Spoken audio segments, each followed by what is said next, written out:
Vous allez me lâcher, mais je rigole pas, les gars, vous allez me le payer. Ah, je vous jure que vous le regretterez.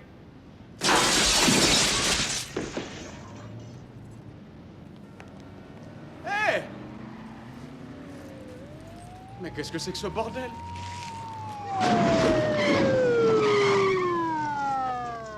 Vous avez vu ça? Je suis capable de les décrire un par un. Mettez-vous sur le côté de la voiture et posez vos mains sur le capot. Vous n'êtes pas bien, les gars? Vous avez entendu ce qu'il a dit, obéissez. Mais qu'est-ce que c'est que ces salades? Mais attendez une seconde, quoi! Mais est-ce que vous allez m'arrêter parce qu'on m'a fait passer à travers une vitrine? J'ai été éjecté, comment faut vous le dire, bordel?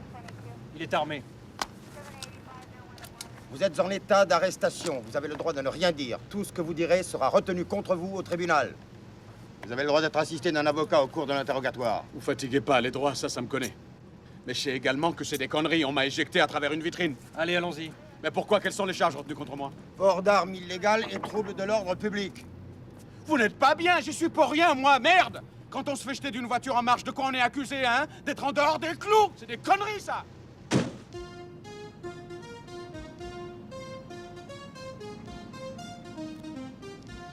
Je vais vous dire une chose, les gars. Une voiture de police aussi bien briquée que la vôtre, j'en ai jamais vue. Elle est plus propre que mon appartement. Messieurs, et si vous voyez des stars de cinéma, arrêtez-vous que je puisse les admirer et leur demander des autographes. Boucle-la un peu, tu veux? D'accord, calmos.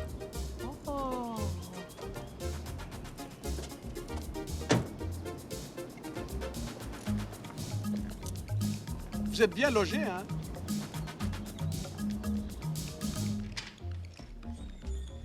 Bah, c'est pas trop tôt, les mecs. Je croyais que vous m'aviez oublié et je commençais à la sauter. J'ai jamais été dans une cellule avec un téléphone et j'aimerais bien y rester un peu. J'ai commandé une pizza. Bah, quelqu'un d'autre la mangera?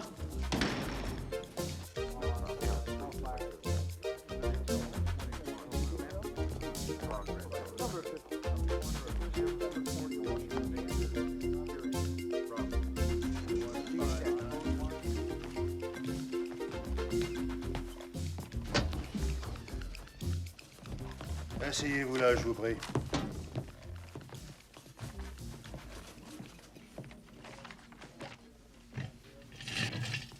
Je suis le sergent Taggart et voici mon équipier, l'inspecteur Rosewood. Dites-moi, vous êtes toujours aussi sympa pour ceux qui viennent d'une autre vie? Pourquoi ne vous êtes-vous pas fait connaître comme officier de police quand on vous a arrêté? Parce que je m'occupais de mes affaires. Mais qui vous a donné l'idée stupide d'arrêter un type qui vient de se faire balancer à travers une vitrine? Nous avons 6 témoins qui disent qu'ils vous ont vu pénétrer de force et saccager tout ce qui se présentait avant de sauter à travers cette vitrine. Et c'est ce que vous croyez?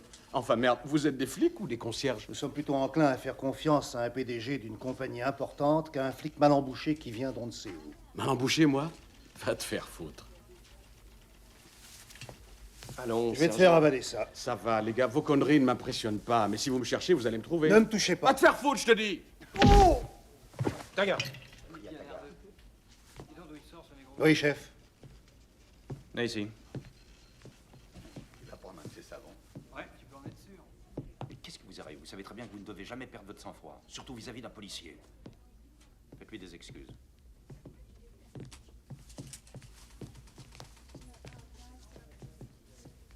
Monsieur, je m'excuse de vous avoir frappé. Jamais je n'aurais dû. Ils pensent plus?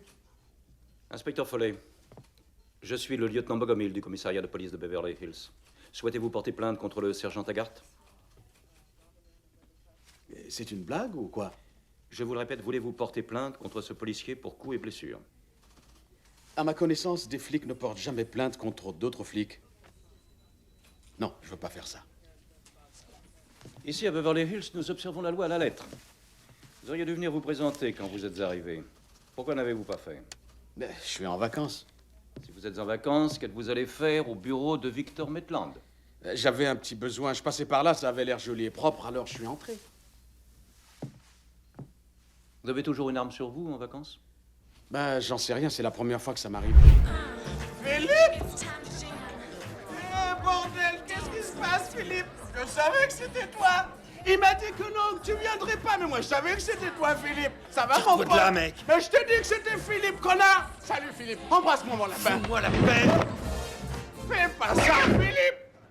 Et que personne ne bouge. Tournez-vous, tournez-vous.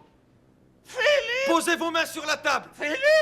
Mais qu'est-ce qui se passe, mon vieux? Mais pourquoi est-ce que tu te mets en rôle, Philippe? Retourne à ta Mais place. qu'est-ce que tu fais avec ce flingue? Retourne à ta place. Oh, du calme, merde. Ça va, retourne à ta place ou tu vas en prendre plein la gueule. Police, un geste et je te descends. Ne bouge pas. Et tourne-toi. Dis donc, Roswell, t'es un sacré bon dieu de flic, tu sais. Désolé d'avoir troublé le spectacle. Tout est en ordre.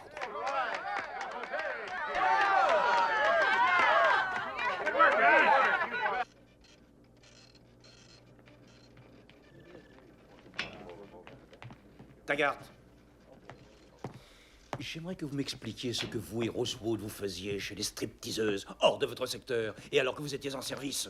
Monsieur, avant que vous punissiez ces deux inspecteurs, je crois que vous devez savoir une chose. La seule raison pour laquelle ils étaient dans cette boîte, c'est parce que j'y étais moi-même et qu'ils étaient en train de me filer. Ces deux inspecteurs étaient dans leur voiture et se demandaient ce que je faisais. Et moi, j'étais dans cette boîte à striptease et c'était le pied.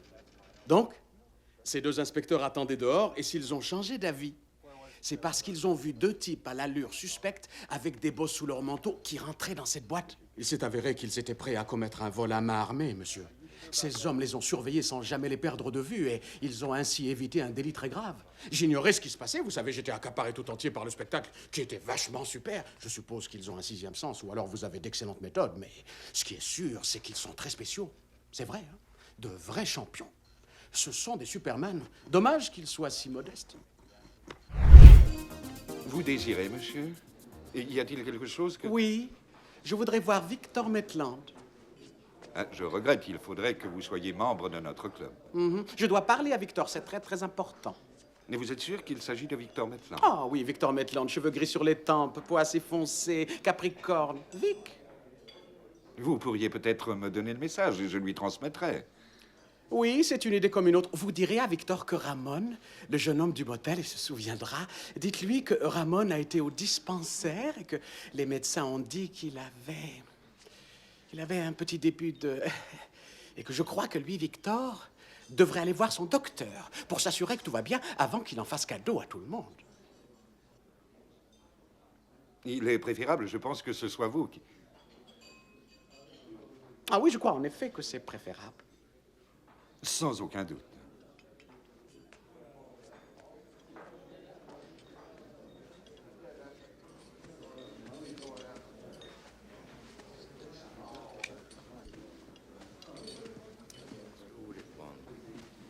Salut, Victor. Bon, voilà.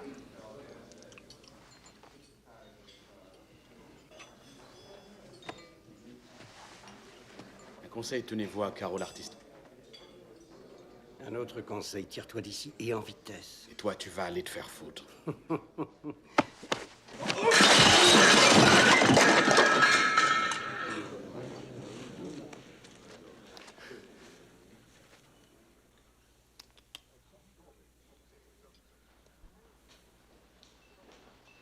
Ça, c'est très bien, Victor. Vous devriez apprendre à votre chien de garde à bien se tenir à sa place. Que voulez-vous? Vous parlez? Je n'en ai pas eu beaucoup le temps la dernière fois. Je suis navré, mais je n'ai rien à vous dire. C'est pas grave, je ferai la conversation. Dis donc, c'est pas l'armée du salut ici, hein? Ça va? C'est le genre d'endroit que j'adore. Je suis ravi de l'apprendre, faut en devenir membre. Mon cher Victor, je sais que vous êtes dans des tas d'histoires merdiques. Et quelque chose me dit que vous avez fait tuer Mickey. Je vais bien sûr m'en assurer. Et si c'était le cas, ça va aller très mal. Ah, vraiment? Maintenant, écoutez-moi, petit remueur de merde. J'ignore qui vous a mis une idée aussi saugrenue dans la tête. Et je ne peux pas croire que vous avez trouvé ça tout seul. Mais ce qu'il y a de beaucoup plus grave, c'est que vous ne savez pas qui est réellement celui qui se trouve en face de vous. Et ça risque de vous surprendre.